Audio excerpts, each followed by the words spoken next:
everything in the body, you guys, is controlled by hormones. So you know how like you have your nervous system, well, your hormones are kind of like your nervous system, but like in the chemical form, like they're chemical messengers. So they control everything from your stress levels, your fat loss, weight loss levels, your metabolism, your ability to focus, anxiety, depression, feeling happy and full of joy, your libido, which is a big thing, especially for busy, burnt out moms in their 30s, if I could just be real, right? And even where you carry your fat. And before, I never would have even cared about this, but I'm going to be 37 next month. And it's a good thing. I feel better than ever. So back a few years ago, I was a mess. I was anemic. I was scrawny. My hair was falling out. My nails were breaking. I had body pains for 2 years while my husband was going through cancer treatments, chemotherapy, surgeries, all that stuff. I was just internalizing all this stress. And because I didn't know how to process it, I didn't know how to deal with it. And I was just trying to be strong for him and for my 4 little kids. My daughter at the time, she was only one. She was from 1 to 3 years old, you know? So like I had 4 kids in 5 years, and then he got diagnosed with cancer. So I was just trying to be strong for him, but I completely lost myself in the process, which is why I'm so passionate now about like encouraging you that's watching, because I know there's people watching that are going through this right now. I literally have thousands of people that watch this every week that are not giving themselves permission to take care of themselves. You're just sacrificing yourself for your family, trying to be a good mom, good dad, whatever, right? Back in 2018, completely neglected myself, but I was feeling so horrible at the time, understandably. I started doing research on what are some natural ways to boost my happy hormones so I don't feel so depressed and anxious. And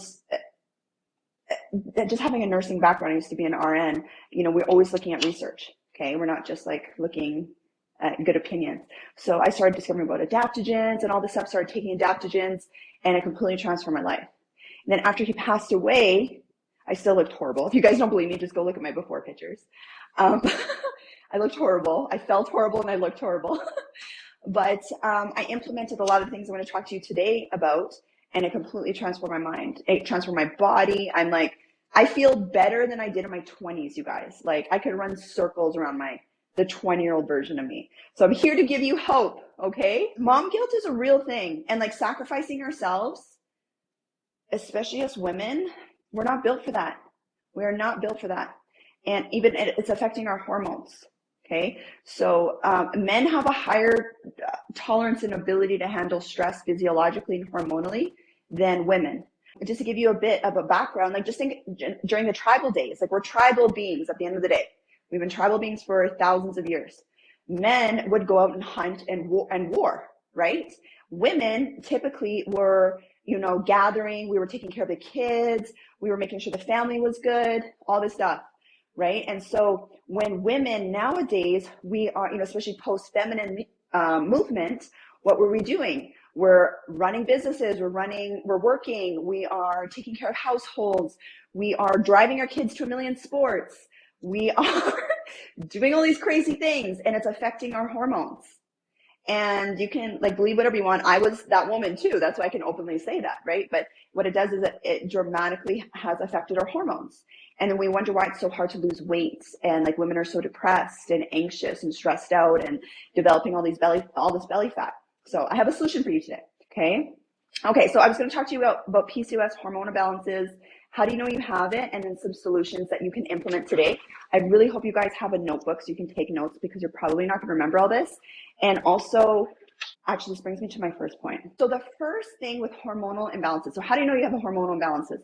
So if you're having things like thinning of the hair, that's a big one. PCOS is polycystic ovarian syndrome. Okay, it is the leading endocrine disease right now for women in the U.S. Probably Canada too. I have to check the Canadian numbers, but Canada is usually very similar to the US. It's almost like you're a pre-diabetic. So we already know that diabetes is a major issue in the US, right? Where your body becomes, it loses its sensitivity to insulin, so it doesn't work properly. And it causes a whole bunch of problems. Like I used to be an RN and I worked in the hospital, I worked in acute care, and I used to see the aftermath and used to have patients where they let their diabetes go too far. So they were like end of the life, like organs were shutting down. They had infections they couldn't control. It like has a huge ripple effect. Okay. And I don't want to use like fear to scare you guys about this, but my goal and my hope and my prayer is that I can help you with the prevention from getting to that point. Because a lot of these people are young too, and it's so preventable. Like these hormone issues, you guys, most of the time, diabetes, PCOS, menopause, perimenopause, those are lifestyle diseases. And you don't hear a lot of people talking about that because there's no interest in the medical system. And I can say this as a nurse, there's no interest in actually fixing these problems because they are billion, maybe even $1 trillion industries. Okay. And even, just as a side note, when my husband was going through cancer treatment, I was like obsessed about like the research and like really understanding the medical system and pharmaceutical system. And it's all a business at the end of the day. Okay. So that leads me to my first point is you have to take responsibility for you. If you think that you're going to go to a doctor or even find someone on social media and, they're going to fix all your problems, it's not going to happen.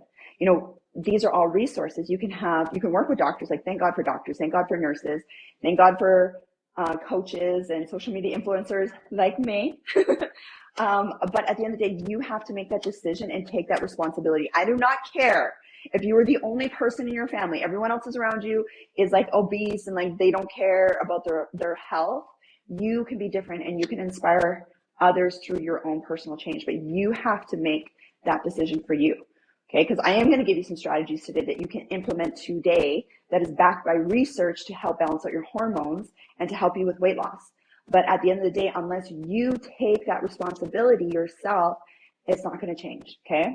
Even after my husband passed away, people were like, you're going to be depressed and you're going to need antidepressants and like all this stuff, which is like normal and no shame if you've gone through a loss and you need those things.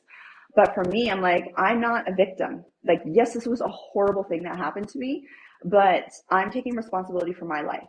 Okay.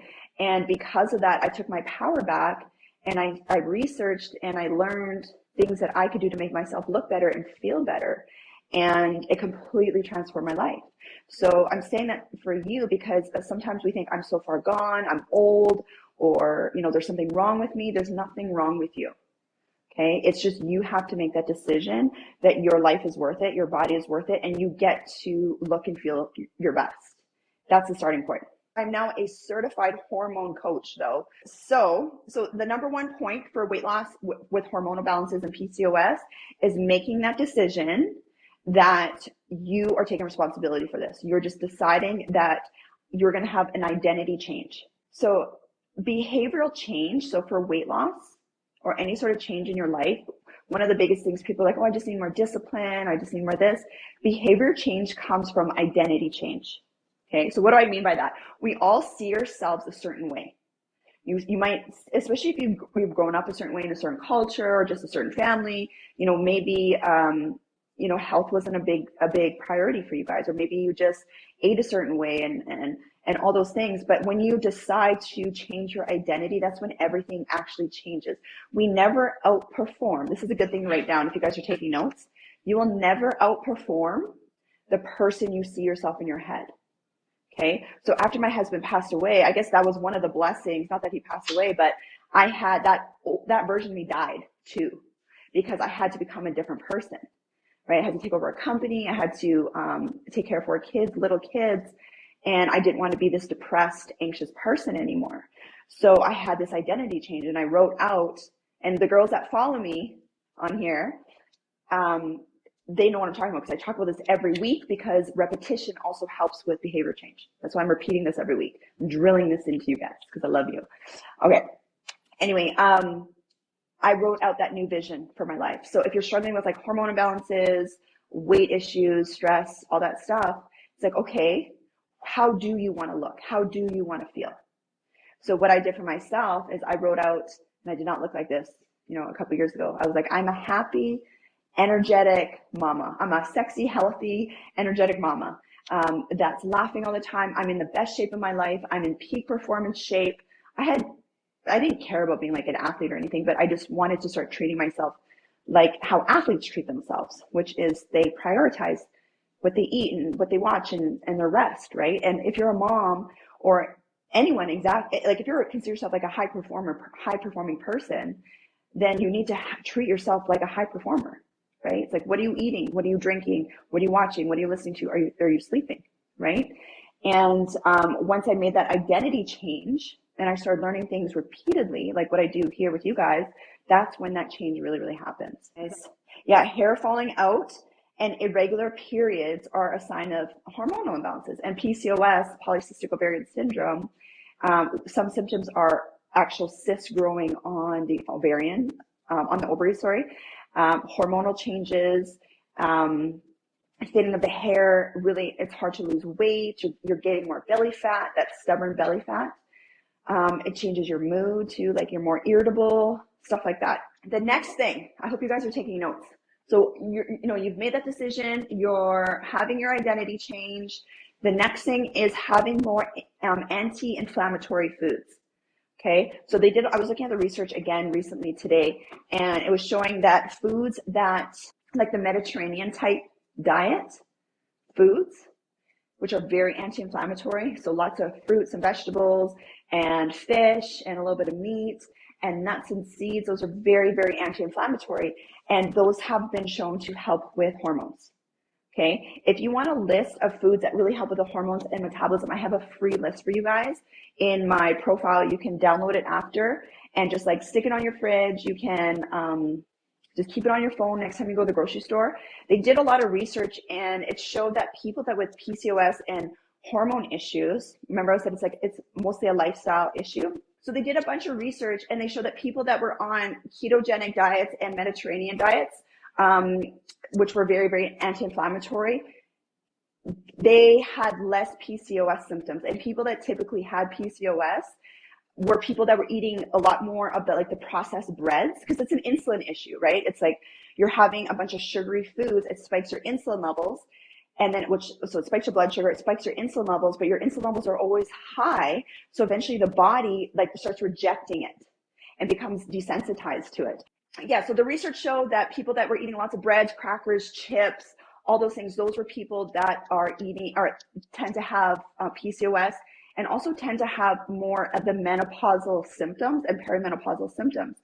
And like I was saying to you guys before, when your hormones are out of balance, it's harder for us women to lose weight, especially belly fat. So I did low carb and started 5 years. Now it makes me super sick. Any suggestions? Yeah, totally. So that mindset shift of you don't have to starve yourself, because I also, you guys, a few years ago, I was extreme with my, I was raw vegan, and then we did raw vegan, then I did a ketogenic diet, and both things were so hard to maintain. And then now what I've done, and now what I do, and this is so much more simple. Remember, we're keeping things fun, we're keeping things simple, okay? So we can stick to it. Now I just have whole foods that help balance out my hormones and help with metabolism. So, and then I've cut out dairy. You guys, if you've been following me for a while, you know that I'm if you're going to cut out any food, cut out the dairy, please, because dairy is super inflammatory to the body. It really impacts your hormones. It makes it a lot harder to lose weight. It affects your gut health as well. So if you can cut out the dairy, that's a huge thing. Okay. So don't worry about, I need to be low carb. I have carbs. Every morning I have my oats. In the afternoon, I'll have brown rice or sweet potatoes. Carbs are not a bad thing, but it's when you're eating those crackers and the breads and the pastries and even the sandwiches, those are the things that are really spiking your blood sugar and spiking your insulin levels and causing inflammation in the body, which leads to the PCOS. So bloat. So bloat, because this goes hand in hand with hormonal issues and weight loss. Okay, so I used to have a lot of bloating also, and I had a lot of adult acne. I had acne from the time I was 14 to the time I was in my 30s. And what completely cured that is this diet and lifestyle that I'm talking to you guys about now.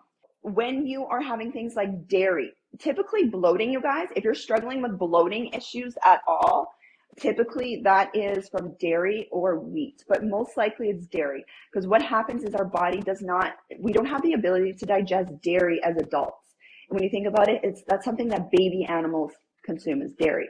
right? We lack the digestive enzymes, lactase, to break down the milk sugar lactose. So it just sits in the gut and it ferments. And when it ferments, it produces gas. And that's where the bloating is coming from. Okay. But not only that, because they put a lot of crap in the dairy products, it affects our hormones too.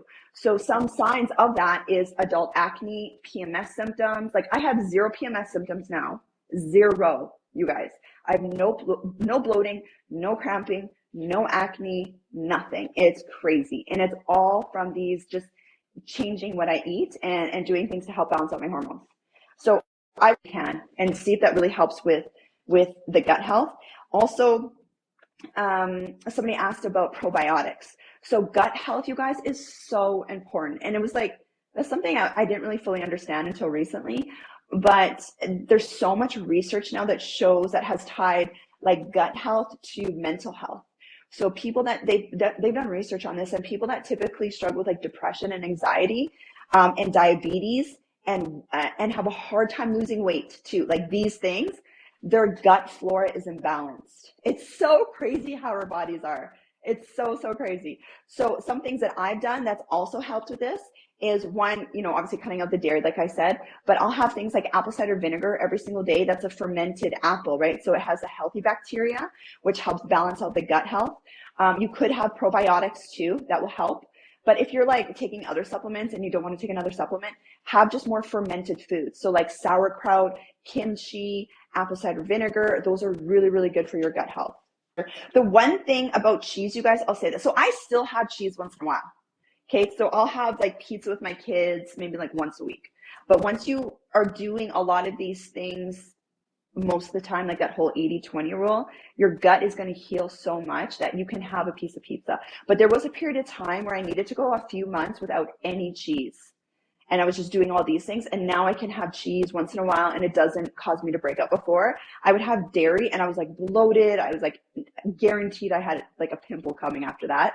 But I don't have that anymore. So you almost sometimes need to give your body a break from these things and then reintroduce it. And then my other word of caution for you is, I thought yogurt is good for you. I know. See, so many of these things is just marketing, you guys. Everything is a business. At the end of the day, everything is a business, right?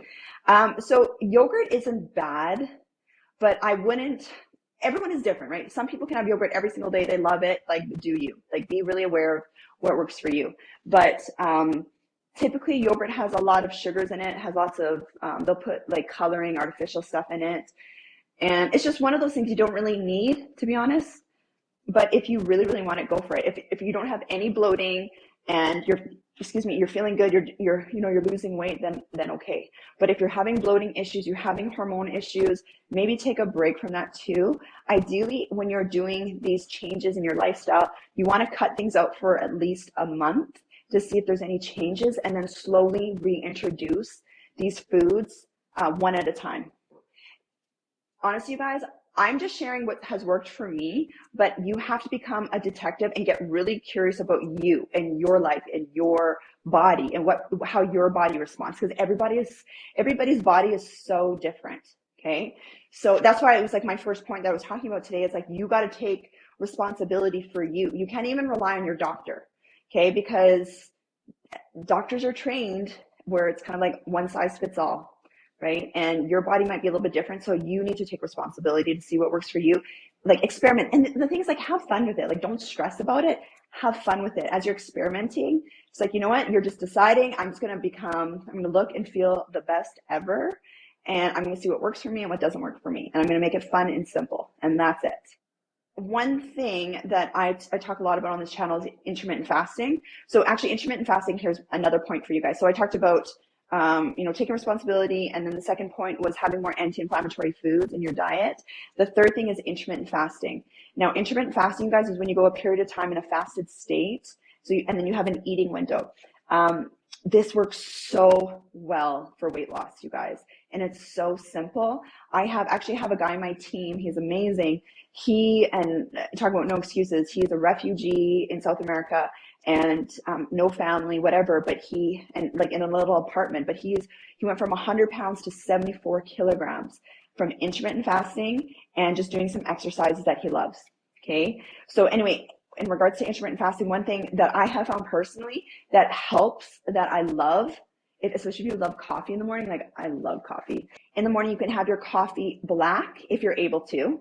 I have mine black. I train myself to have it black because then you stay in a fasted state. You can include MCT coconut oil, which is also really good for your hormones. Just have about like a half a tablespoon. I don't do that anymore. I used to do it all the time. I just went through a phase where I'm like, I'm not having it anymore. You can add some cinnamon. You can add some adaptogens. You guys know about my adaptogens. I have that every single morning. It will not break your fast. If you add milk or sugar, you are going to break your fast. You're going to have an insulin response. The whole point is to keep your insulin levels low for a period of time, so your body has to use its stored fat for energy. Okay? It also increases your human growth hormone, which is like kind of like your anti-aging hormone, and it actually improves your insulin sensitivity. It makes your insulin more effective. That's why intermittent fasting is so, so good. Okay? If you add cream, there's mixed research on this. So Dr. Jason Fung, you can look him up on YouTube. He wrote the obesity code. He's awesome. He's a doctor. And he is like, you know what, you can have cream in the morning and it will not really wreck your fast. And I do agree with that. I don't think it's not going to significantly impact your fast.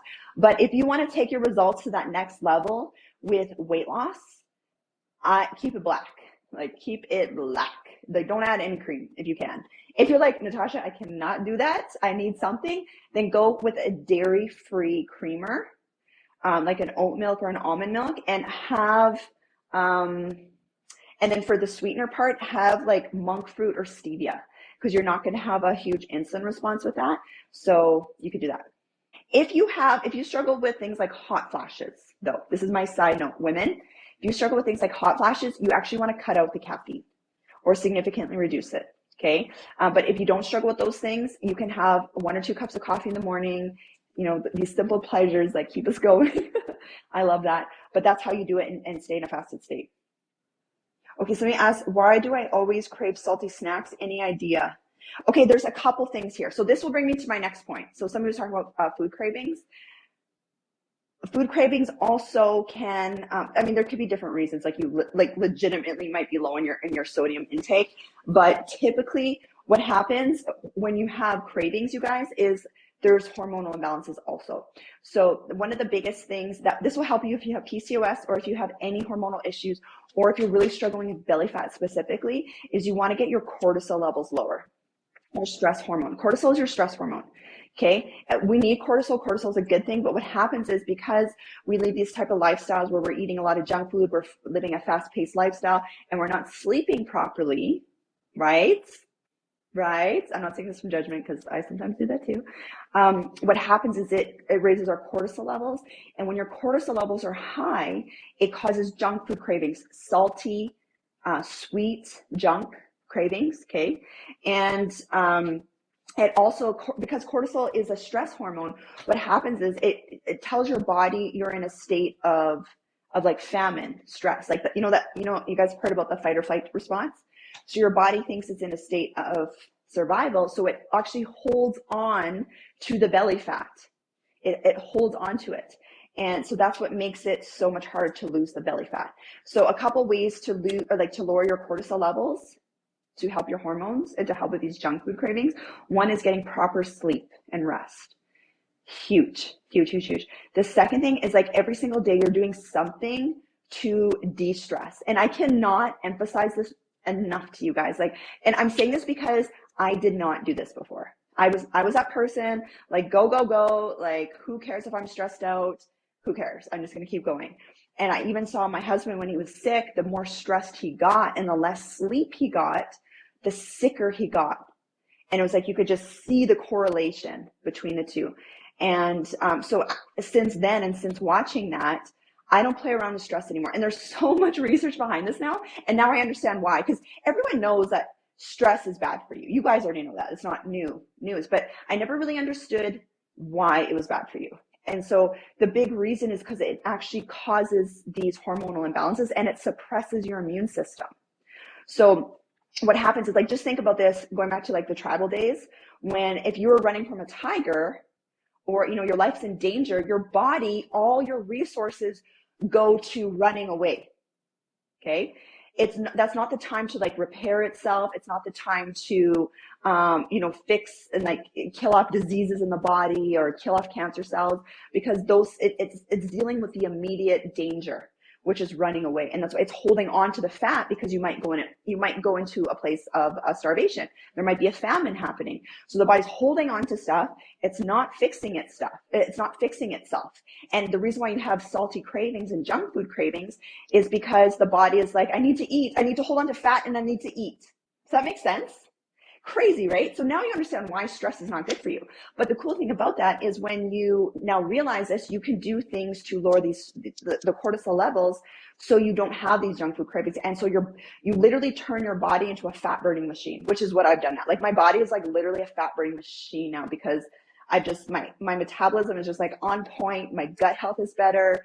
And yeah. So how do you lower your cortisol levels? I'll explain.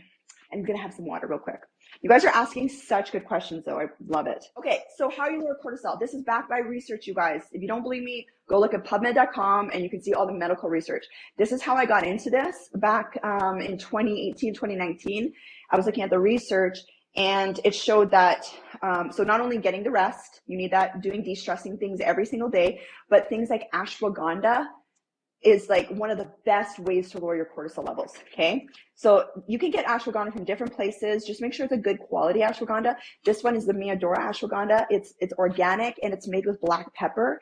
So that just is a fancy way of helping it absorb into the body better. So it helps with the bioavailability of it. Ashwagandha has been shown so ashwagandha is Indian ginseng. Okay. It helps, adaptogens help the body adapt to stress. So like cortisol and all that stuff, at a hormonal level. So it lowers cortisol levels, which will help with the junk food cravings, help with the immune system. It also, if you have PCOS, it also helps with your insulin sensitivities. Okay, it also has like antiviral effects. It helps with the immune system. It's anti-inflammatory. Okay, so it's one of those things that it's been around. It's been used in Ayurvedic medicine, like the Indian Ayurvedic medicine and traditional Chinese medicine for like thousands of years. But just recently, there's a lot more medical research that shows the benefits of ashwagandha and lowering cortisol levels.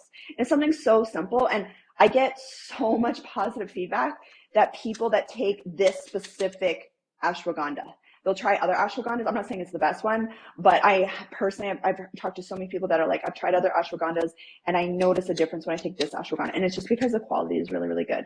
Okay. The other way that you can lower cortisol levels, and this will also help you if you have PCOS or if you have any other hormonal issues, is maca, rhodiola, and holy basil. So holy basil, also lots of research that shows it lowers cortisol levels. Holy basil, like what I would do before is I would, you can get it in like powder form from like Amazon or just at your health food store, and you can put it in a tea and drink it.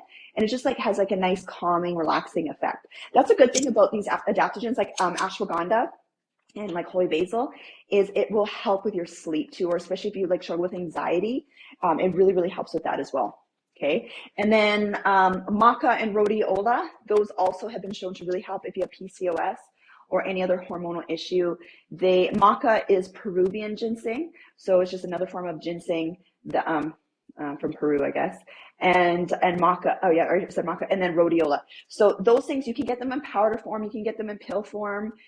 Maca has such a strong taste. That's my disclaimer to you guys. Has such a strong taste. It just has a really, really strong taste. You can put it in smoothies. I find taking it in this form I just feel the difference.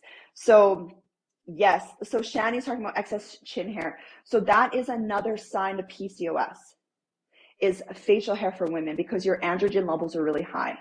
Okay, it's the hormonal imbalances for women that cause a lot of facial hair. And I'm saying that if it's like a sudden thing, not like a genetic thing where you've had it, before. So maca and rhodiola and ginseng are all in the Miyadora drops. These are the things I take every single day with my coffee. You can have it with water. You can have it with your coffee. You can just put it under your tongue. It's good for guys or girls. Mostly women take this though. You can have it 1 to 3 times a day, and it really, really helps with that as well. Okay. So just make sure you're following here, and on Instagram, I post on my stories every day. That's pretty much the only place I post. And I do my live stream every Wednesday. If it records well, I'll put it on my YouTube channel so you guys can follow me there. But you can always DM me if you have any questions at all specifically, okay? I have a smoothie every single day. I make my own smoothies. I put tons of berries, dark berries, because they're low glycemic index. They're full of antioxidants. They're very anti-inflammatory. I give them to my kids too. I put chlorophyll drops in them, which is just like green pigment from plants, antioxidant. That's how I get vegetables into them. And put some plant protein in there, and that's, one of my meals too. So just do what works for you. What does maca do? So maca is another form of ginseng. It helps the body adapt to stress. It actually really helps with fertility, and it helps with libido, and it helps with energy. And another great side effect is it helps with PMS symptoms, perimenopause symptoms. Maca is something I have every single day. I love it. So I take it in drop form, but I love maca. I actually give a little bit of maca to my son right before he plays basketball. They have like these little, not this, but it's like a really small shot, and it has like greens in it. It has a little bit of maca in it, and I give it to my son before he goes and plays basketball. Yeah, hormonal balance is key. That's so right. So I personally don't do keto because I personally find it really hard to maintain while I'm trying to feed 4 kids. So that's why I'm like, you got to really do what works for you. Okay, so to summarize today, if you have hormonal imbalances, you have PCOS, and you're struggling with weight loss, okay? So the first thing is you're going to take responsibility, okay, for your identity change and this transformation. Remember, behavior change comes from making that decision that you're going to become this new person, this new version of yourself, and you're not relying on anyone else, okay? You're doing it for you. And repetition, so even watching my live streams every Wednesday, you can go binge watch some of my content after this. You can go, look up some people on YouTube, you can go and download my profile, not my profile. In my profile, I have a free weight loss ebook in there. And I talk about intermittent fasting. I talk about hormones. I talk about supplements. I have food lists in there that help with your hormones and are thermogenic. So they really help with your metabolism as well. It's free. So there's no excuses. So just do a lot of repetition and start with simple things that will help you with this new lifestyle, okay? PCOS, things like PCOS and diabetes, these are lifestyle diseases. Perimenopause, menopause, these are lifestyle. I know pharmaceutical companies don't want you to believe that, but it's true because they want you to be on medication, okay? So first thing is, taking that responsibility. Second thing, you could try intermittent fasting, lowering your stress levels, cortisol levels, taking adaptogens, the maca, rhodiola, holy basil, ashwagandha, those all really, really help. If you need help with that, you can just click my link. I have a whole list there. And then the last thing I wanted to mention to you guys is exercise. If you have PCOS, even if you don't have PCOS, but really if you have a PCOS, exercise is a non-negotiable, okay? Exercise helps you with your insulin levels. They help with your insulin sensitivity, okay? They're gonna help you obviously with fat loss, but it really helps with your hormones. So you just have to make that decision that I'm not going to, just like you decide to brush your teeth every day and you have showers, that's how important it is for you to be exercising. You don't need to do it every day. Even if you do it 3 or 4 times a week, find something that's fun and you can enjoy.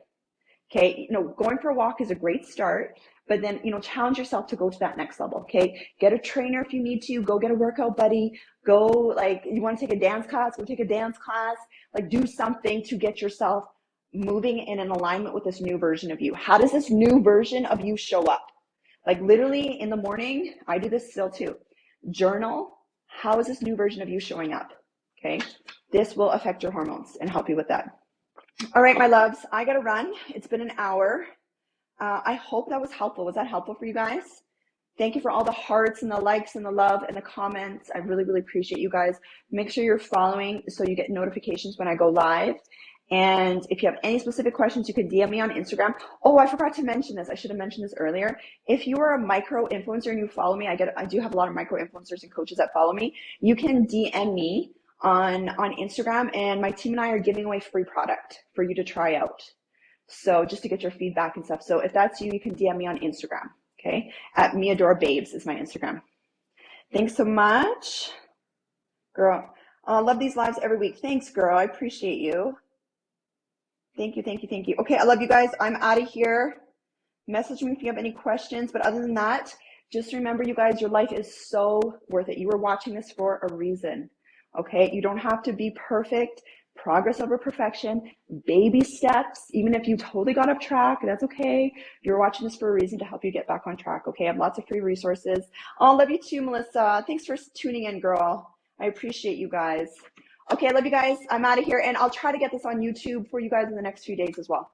Okay, love you. Bye.